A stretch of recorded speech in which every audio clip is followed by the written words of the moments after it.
Dear Father Simon and the Mayonettes, that's you. What? That's great. I love that. That's not sticking. So I'm going to have that. No. The Mayonettes. Got a T-shirt. Love that. I have 2 T-shirts. It was the summer of 1977, says Dave, and I was a 17-year-old member of the local karate club. And I have to tell you something of a leading light, having just gained the lofty rank of a brown belt. I also had a matching set of dark brown locks which hung fashionably down to my shoulders. I fancied myself as something of a ladies' man, and it was obvious that some of the young ladies at the club found me really interesting. Oh, yeah. Look, there goes Dave, With his locks. they would say.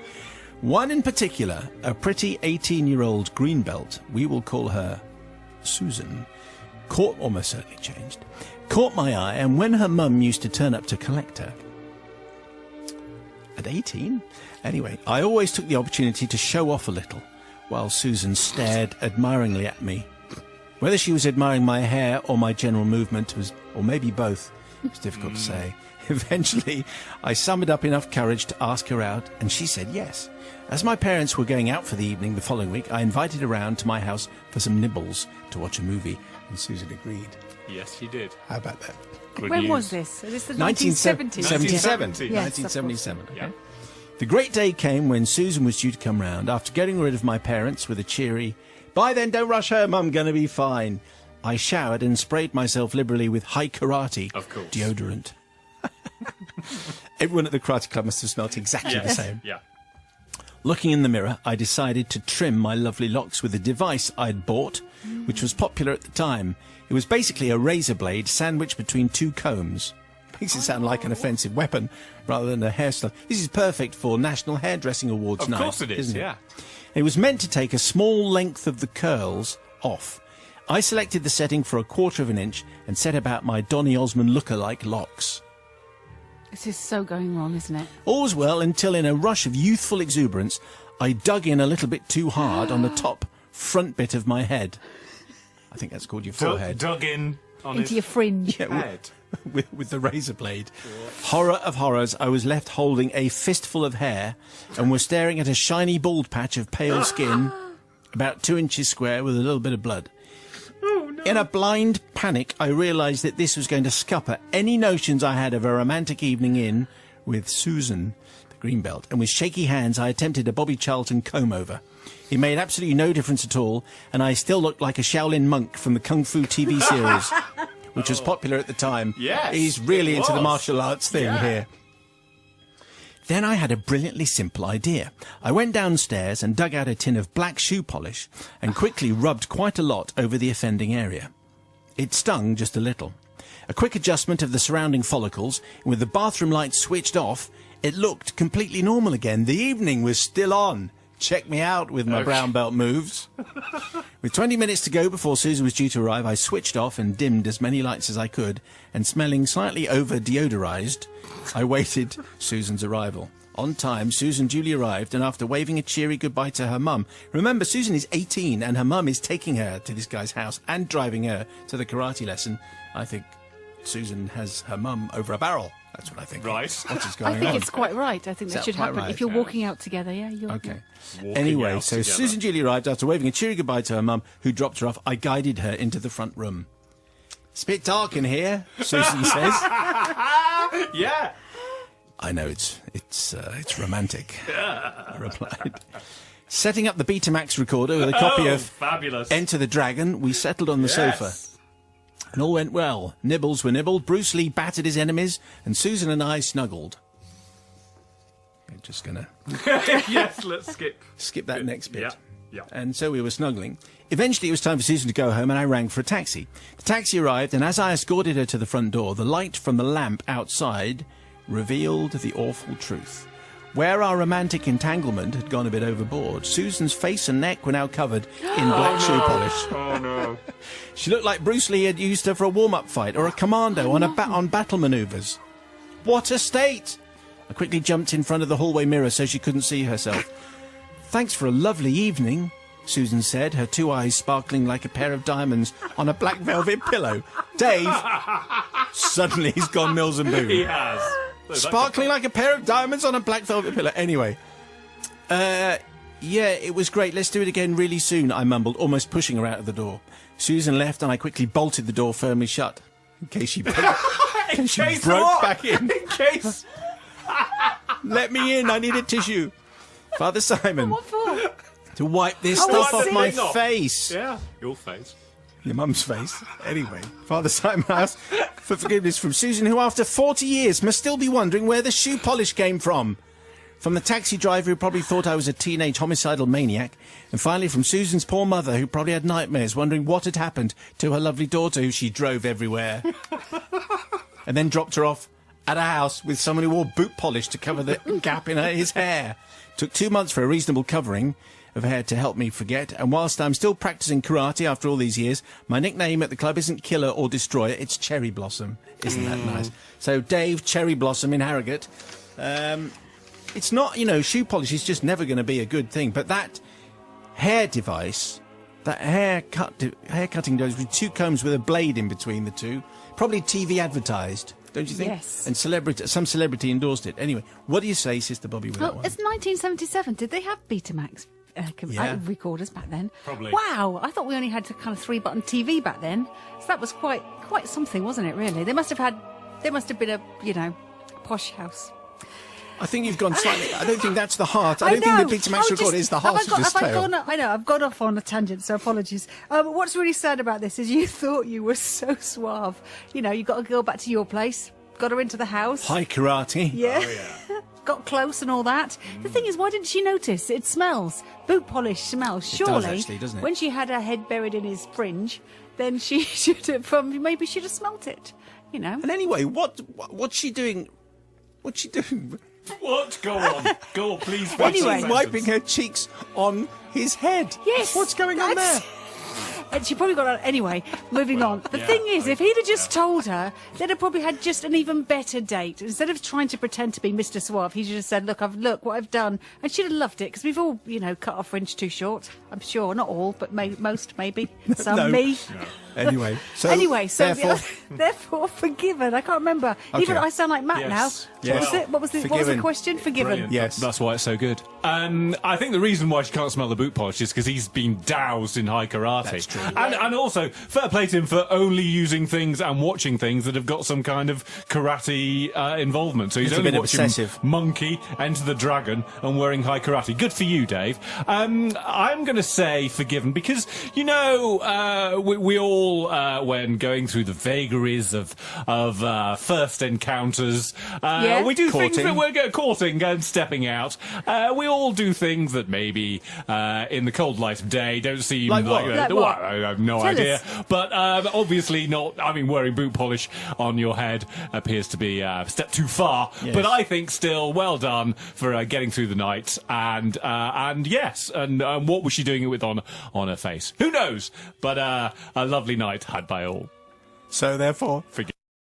This story is from my time as an untamed Edinburgh Comprehensive student some 20 years ago. It revolves around 3 teachers during the annual Secret Policeman's Ball. I'm going to call these teachers Mr. Mercury, Mr. Joel, and Mr. Webber. Okay. Now, for specific reasons. Yeah.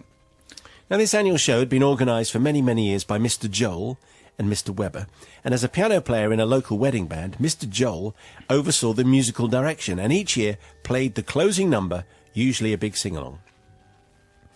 Mr. Webber, on the other hand, was someone who yearned for the stage, but somehow instead found himself teaching history. True of many history teachers. He poured his frustrations about this into writing, staging and directing the performance each year. Mr. Webber loved his gadgets and he invested a substantial amount of the box office takings on them each year, such as walkie-talkies to shout curtain directions, smoke machines and strobe lights.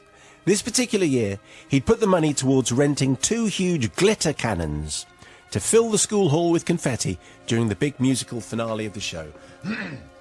I like him already. What? This is good. Glitter Yes. cannon man? Yes, absolutely. Mr. Webber, what? So I didn't really have Matt down as a glitter cannon man, but Well, you'd have been never wrong, mind. Nige. Yeah, I'm sorry. Do carry on, Mr. Webber really wanted to top the last year's show, which had been a Britney Spears-esque head mic spectacular that allowed Miss Katrina, the gym teacher, to do an athletic and slightly terrifying rendition of Walking on Sunshine. It really did give everyone present an appreciation of how hard it is to actually dance and sing at the same time. Good old Miss Katrina. I also played drums the year before with my band, Burn the Diary, which sadly hadn't gone down so well. Someone had unfortunately misspelt the name in the programme as Burn the Dairy. And as the country was in the midst of the foot and mouth crisis, we got a few complaints. It was, however, the new teacher, Mr. Mercury, who had really stolen the show that year. He'd done a blistering rendition of Queen's I Want to Break Free, and as it turns out, was actually an amazing singer and guitar player, much to the annoyance of Mr. Joel. So, come the next year, there was a bit of a personnel coup. My band, having been deemed political agitators, weren't allowed to play.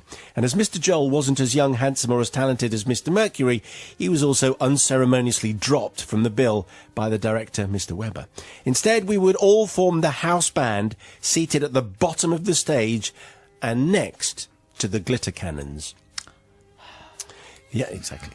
The upshot was we had to spend hour after hour looking up at Mr. Mercury, prancing around as he rehearsed his big final number of It's a Kind of Magic. Mr. Joel was furious that we were all doing the hard work off stage and kept sniping and calling out things like, "You're a little flat there, Mr. Mercury," or "The lights clearly aren't capturing the emotion of the song, Mr. Webber." Nerves were definitely frayed. Father Simon, I really should start my apologies about now, because you see I failed to mention to Mr. Webber that the glitter cannons, which were right next to my drum kit, clearly said not for indoor use in any circumstances. It was, I know, a pretty reckless thing not to tell the teachers, but in my defence I just wanted to know what would happen, and I hadn't bought them in the first place.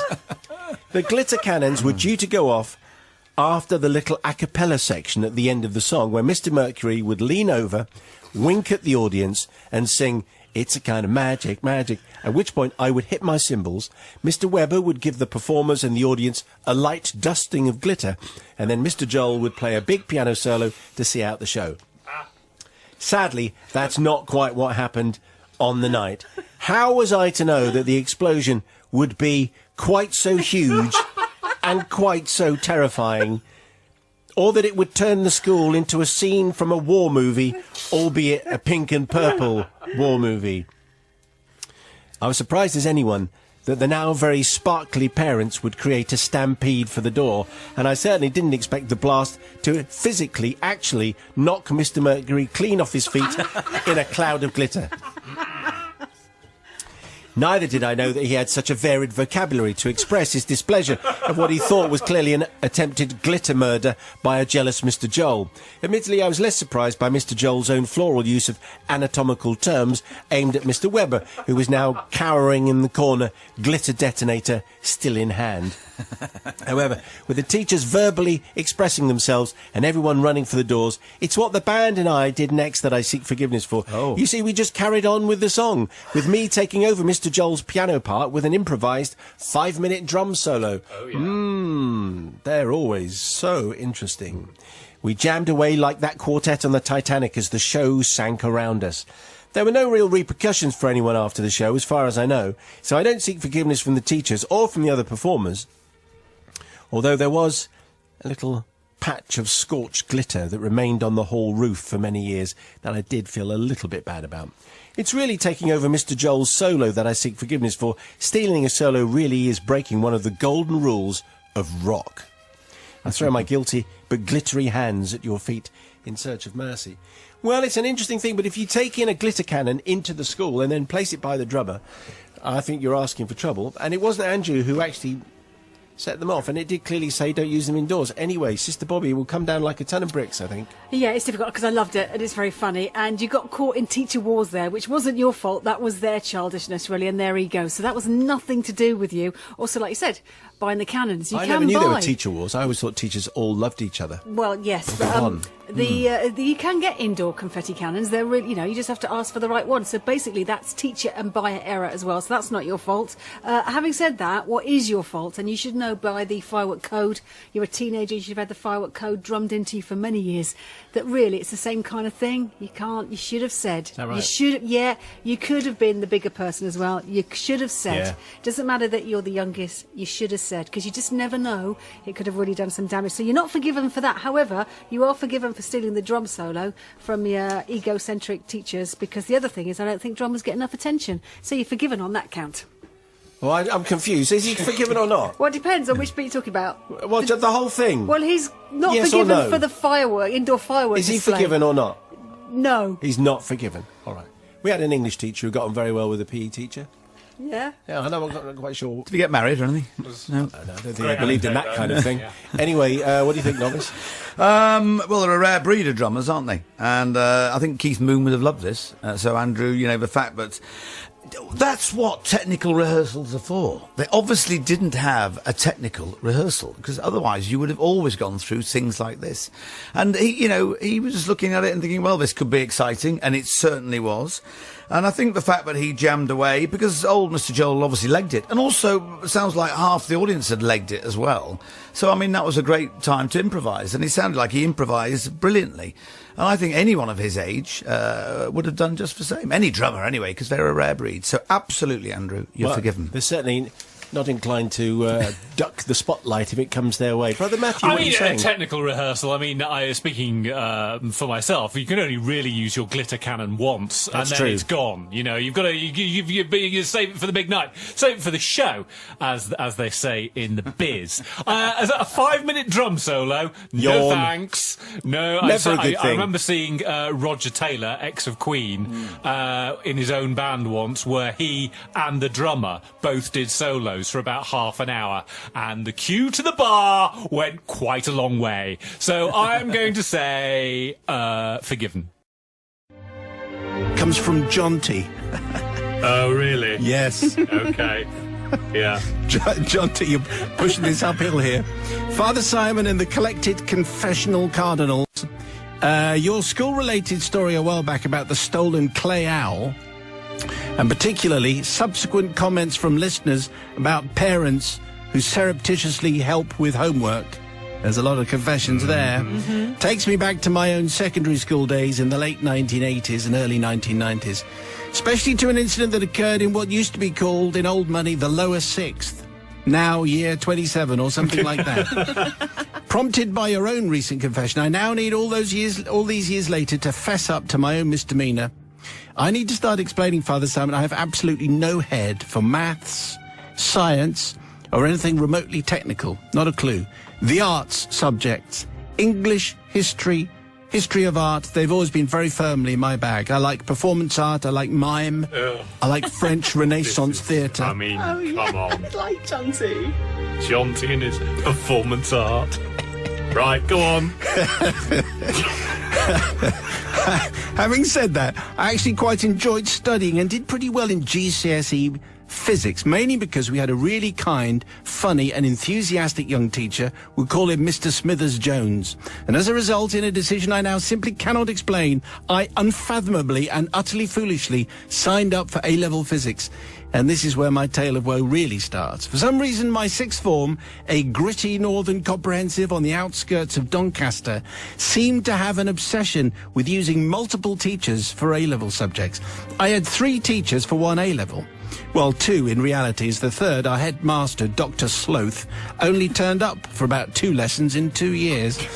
And A-level physics was no exception. Where the aforementioned Mr. Smithers Jones of GCSE fame taught us the mechanical side of physics, formidable and fearsome Geordie, who was also head of physics, called Geordie McGeordieface, taught us the electrical aspects. Clearly, we just changed some names here. I worked that out, yeah. This is John T's suggestion of names, by the way, and not mine. After only about 3 weeks of term, if that, it rapidly became apparent that I was completely and utterly out of my depth when it came to A-level physics, and an immediate switch to A-level geography was required. Okay. Cue all the geography students and geography teachers saying, "We're not a soft option, you know." A meeting with the affable head of geography, they're always affable, who'd already taught me at GCSE, was arranged, and yes, no problem, you can transfer across, was the word. Likewise, my meeting with kindly Mr. Smithers-Jones. I can see you're really struggling with the mechanical aspects of physics I'm teaching you. That went according to plan. Then, though, have you spoken to the head of physics? Asked Mr. Smithers-Jones, i.e., had I spoken to the formidable and fearsome Geordie McGeordie-face? Well, in an absolute, total out-of-depthness, here's my confession, this is what I have to tell you. It was my dad who was, in quotes, helping me, for which read, doing all of my A-level physics homework. Dad couldn't really do mechanical physics either, hence Mr. Smithers-Jones noting how I was struggling. But here's the thing, Dad's degree was in electrical engineering. Hence, for my electrical homework, I was actually doing really rather well. No. So, and here, Father Simon, you need to do a Newcastle accent. Oh, good. Oh, brilliant. Here it comes. Rescue it now. There we go. Dinna give it up because you think you canna do it, thundered Geordie McGeordie-face at my meeting with him. It's one of the accents I decided not to do. Really? Okay. I don't want to offend people. No. Can't help but feel that the nation wants you to do this accent. It ain't gonna happen. Sorry really? about that. Okay. Well, it's really taking me a hugely disproportionate amount of effort, sir. I fumbled, naturally not wanting to say my real reason for not doing well, but doing okay in electrical physics was that it was being completed by a graduate of electrical engineering, in other words, my father. Well, Father Simon, I eventually convinced him by quoting Jacques Brel, talking about the mime legend Etienne de Croix and explaining my love for German expressionist art. At this point, he sort of went slightly glazed. I switched to geography and I ditched the Wheatstone bridges, whatever they are, for the rest of my life. Well, I looked them up. As you know, Matt, Yeah. the Wheatstone bridges are electrical circuits used to measure an unknown electrical resistance. Resistance, yeah, Yes, that's right. as any Yeah. fool knows. Yeah. But do I feel I ought to seek forgiveness both for misleading Geordie McGeordie-face and from my dear and sadly recently departed dad, who for about 3 anxious weeks of term in 1991 had to frantically dredge his memory banks to do his son's wretched physics homework? Do I? Do I think I should? Well, I do think I should. So John T, with his performance art and his love of mime, all of these things absolutely perfectly engineered for Matt's top humour. He will pronounce in just a minute, but it's another getting my dad to do the homework confession. Sister Susie from the pub, what do you Well, say? see, John T, the problem I have here is you got your dad to help with the homework that he was good at, which is great. That's easy for him. But then you also made him do the physics homework that he wasn't so good at. Now, why couldn't he just do that? That's a poor dad. And for that reason, I'm not going to forgive you, John T. I know. Because you shouldn't have got your dad to do both homeworks. Also insulting to geography students and geography teachers everywhere. Just, I can't do it. I know. I'm going to transfer to geography. They'll let me in. Brother Matthew. How unlike someone called Jonty to be living off Daddy's accomplishments. I have a question for Jonty. Why weren't you doing an A-level in performance art? Which basically involves, do you have a black beret? Do you have a black jumper? You're in. There's your A-level. Boom. So I am going to say not forgiven, Jonty. Really? I mean, come on. With your Jonty and your daddy doing everything for you and your lack of berets, I'm not going to forgive. Okay, well, that's absolutely not a surprise. Matt performing true to form, of course. A little bit of class warfare in there. A little bit of performance art always gets him going. Father Simon and the members of the BBC Judicial Triumvirate. Yes. That's fab. That's what we are. The BJT, he's calling it, all right? It's almost a sandwich. It is. Or an Indian political party, but not quite. My confession goes back 27 years to a simpler time when the Channel Tunnel was still under construction. John Barnes told us to hold and give and do it at the right time. And, of course, Macaulay Culkin was a Hollywood sensation.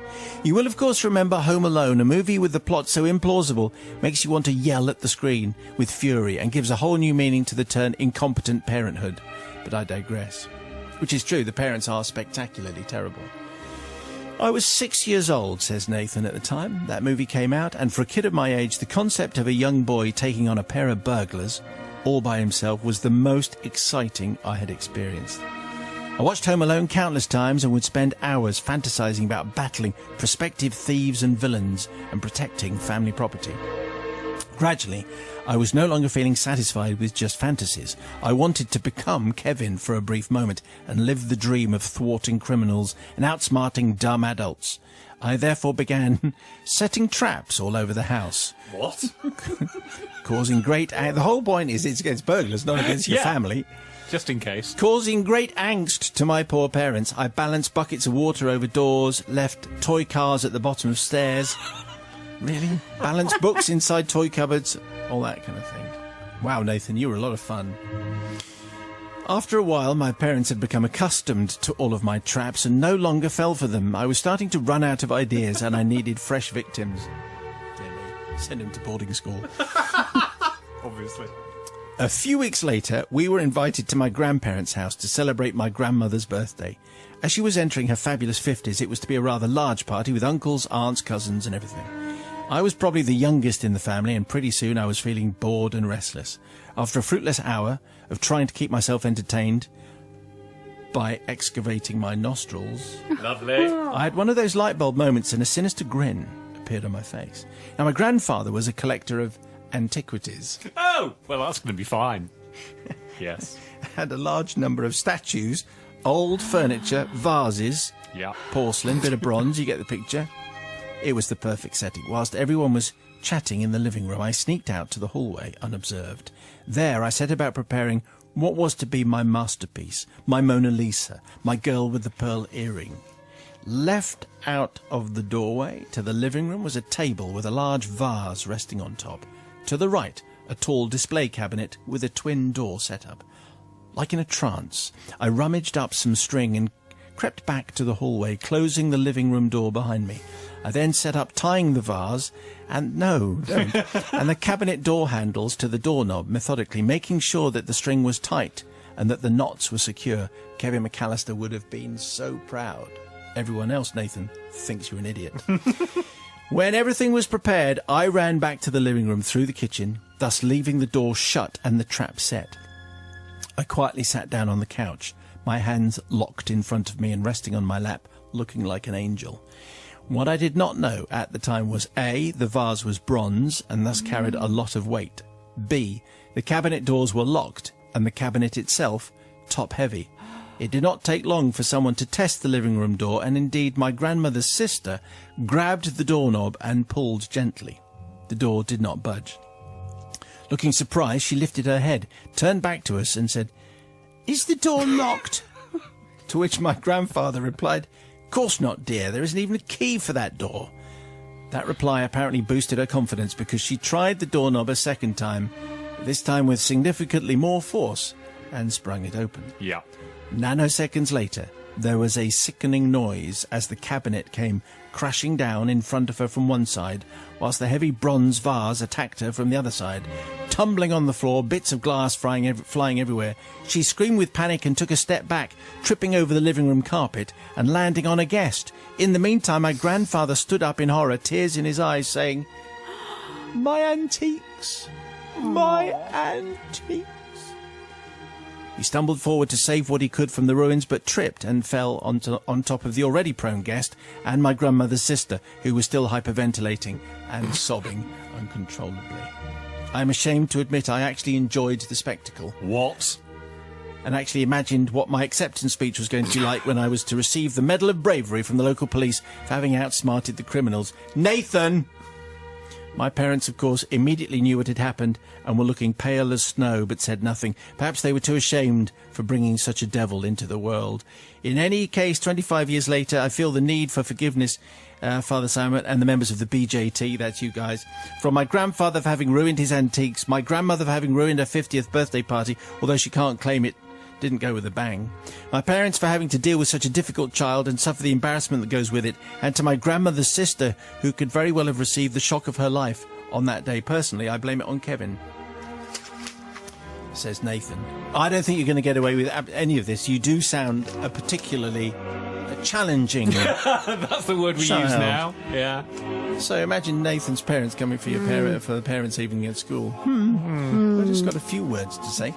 Anyway, Sister Bobby. Well, whilst slightly kind of applaud you for exploration of all the forces, the forces of physics and kind of what works and doesn't work and weights and measures and all that. That's a good thing. However, it wasn't for good intentions. It was for mischievous intentions. But then you're young, Nathan, so it's really difficult. But you don't sound very sorry now about your granddad's things. So you may not have appreciated back then, but I'm not sure you're truly sorry now either. So Nathan, this time, you are not forgiven. And maybe the grandparents are still with us, in which case you need to make amends, because I think these antiques will be worth a bob or two, and you, Nathan, now have maybe a bob or two, certainly more money than you used to have. So I think you need to pay reparations to the grandparents. I like this. Actually, this is a new thing. We could put a financial cost. Yeah. So we're going to fine you, Nathan. What do you think of fine? Well, obviously, taking everything into account, I'm going to say it needs to be in the 4 figures. 4 figures. 25 grand, I think. So, yes, 5 figures. So, yeah, I mean, no, this is one of those things where everyone says, oh, we'll laugh about this later. No, we won't, Nathan, because you brought everything crashing down.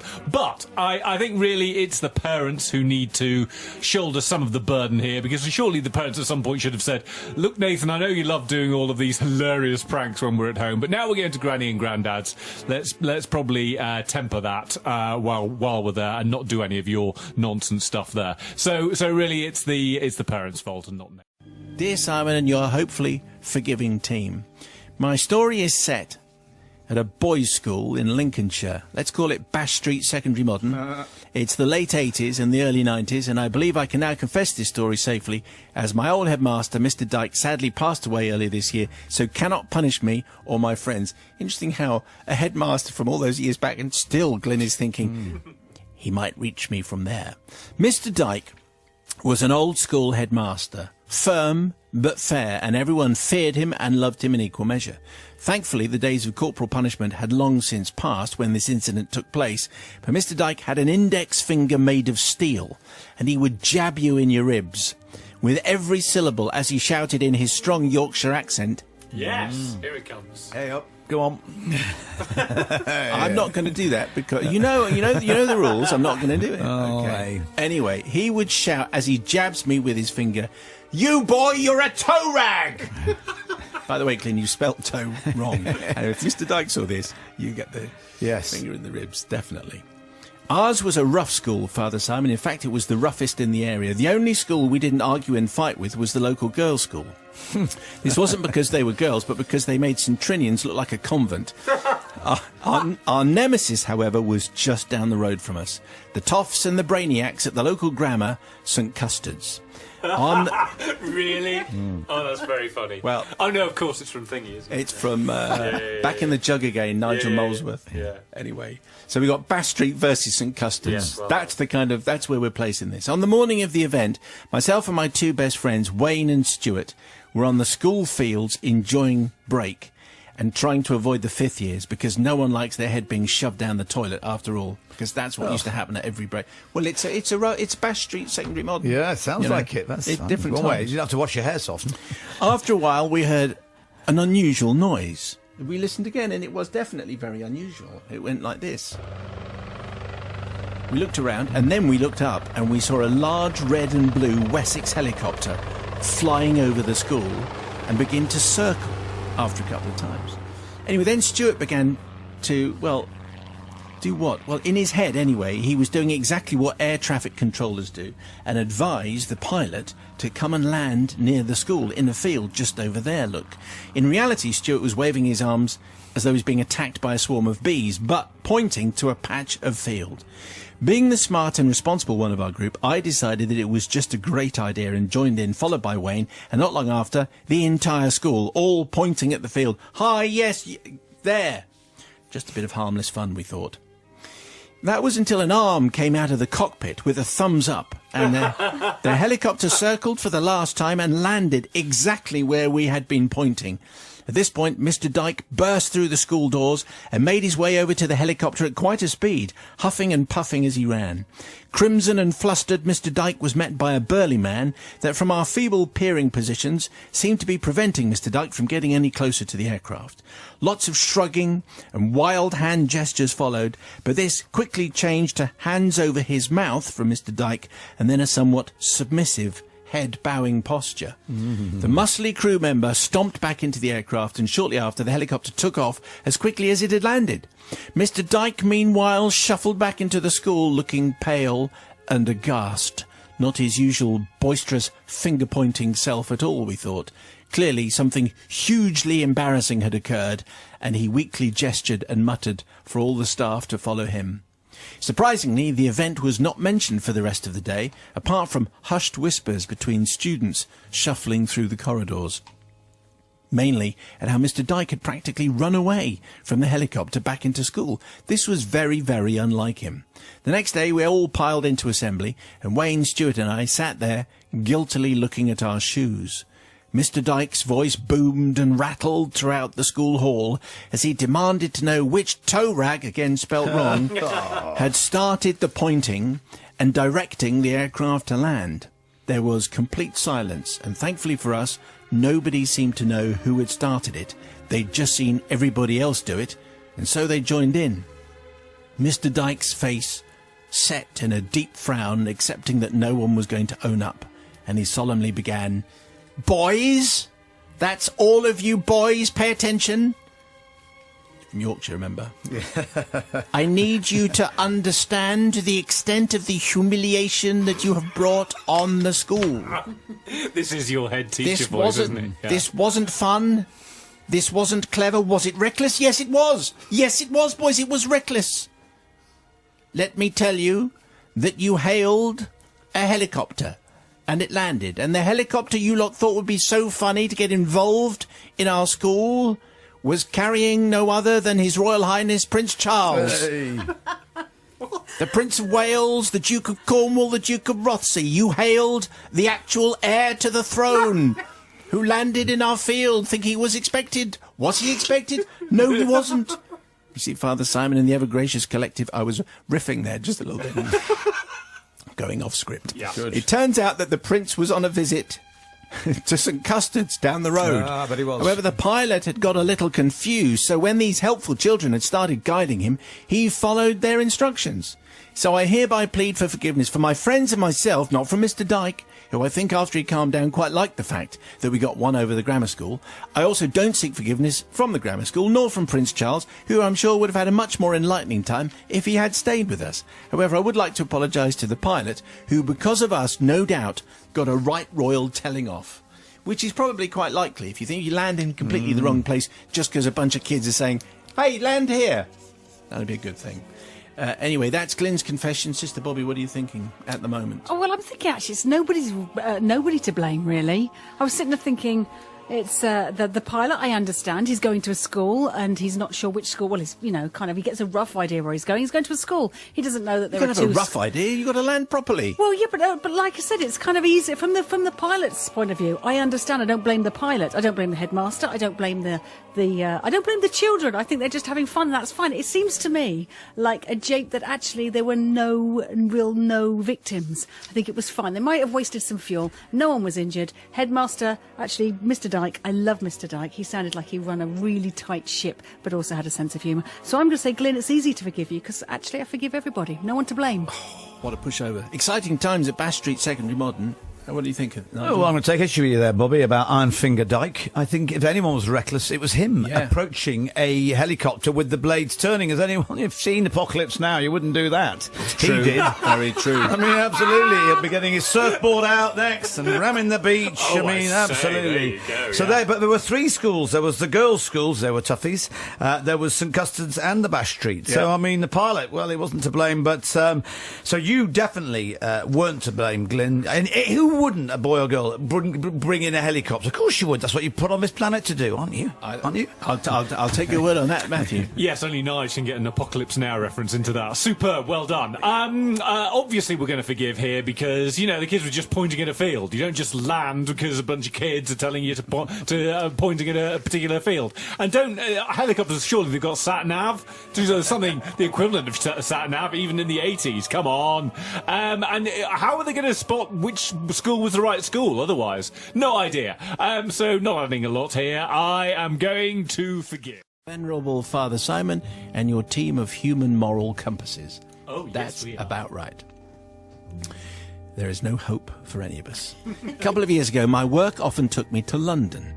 And coming from Plymouth, this usually involved an overnight stay, during which time my then 4-year-old daughter would get palmed off on long-suffering relatives. And as she hated me leaving, she would have to be peeled from me in floods of tears.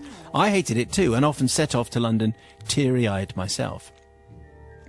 When I returned, inevitably I'd be clutching yet more tat, souvenirs from the Paddington shop, in a desperate bid to alleviate my guilt for abandoning her again.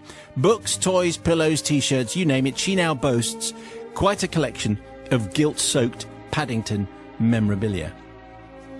Anyway, you could say that London was a big deal for my daughter. She used to beg and plead me to take her with me one day so she could meet the now idolised Paddington in the furry flesh. Spotting an opportunity to make my own life easier, I told her that when she could walk for more than 5 minutes without whinging, I'd take her on her very first trip to the Big Smoke. This is classic parenting in action. Well done. You could have just said, I'll give you £1. That usually works.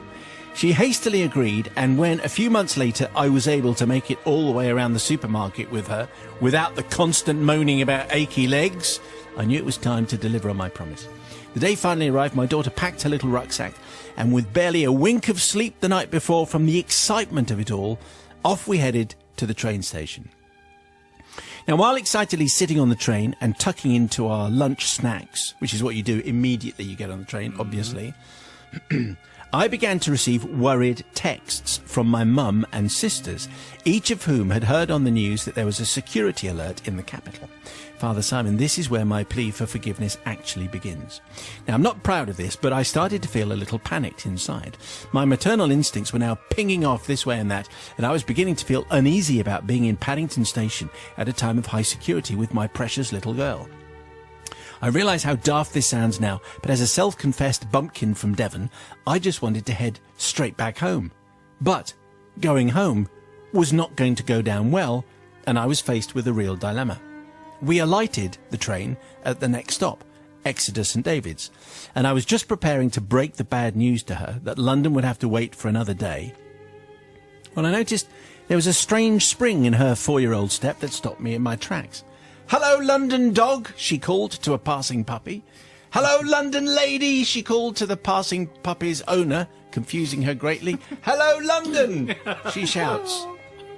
I should say at this point how fortuitous it was that my darling daughter had not yet learnt to read or indeed question me, and so it dawned on me that she thought we were actually already in London.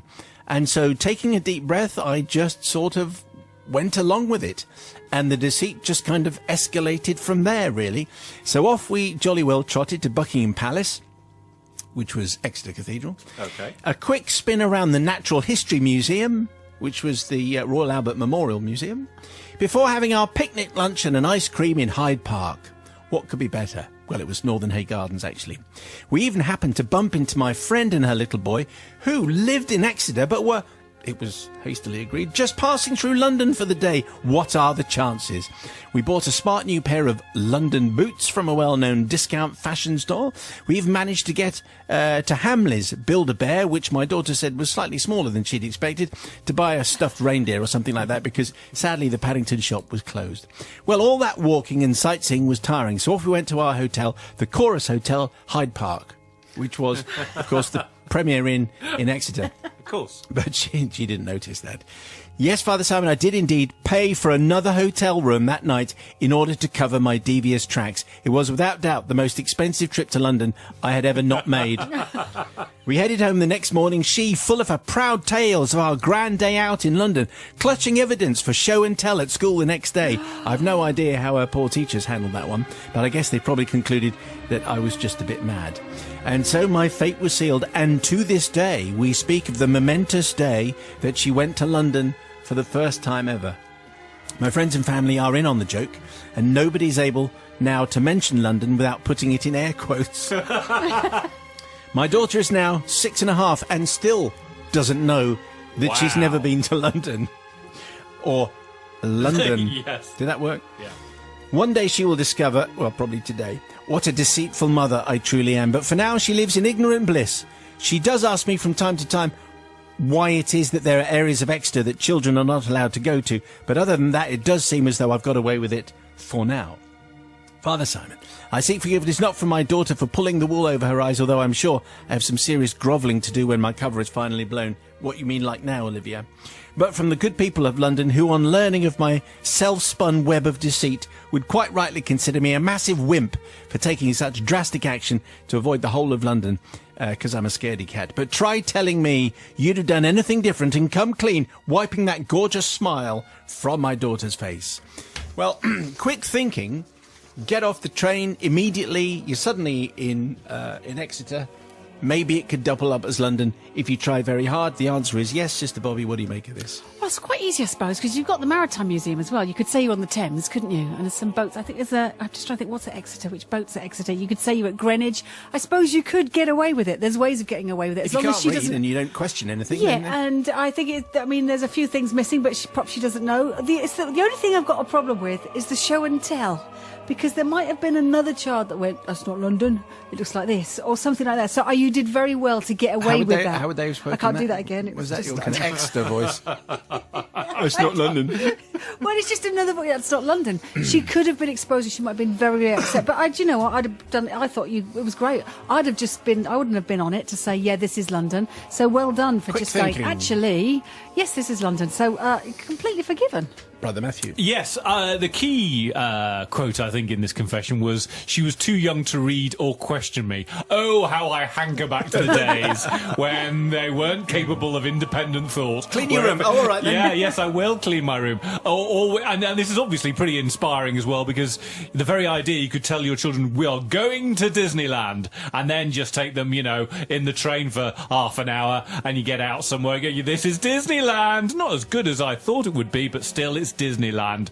Saved myself hundreds. So I am definitely going to forgive.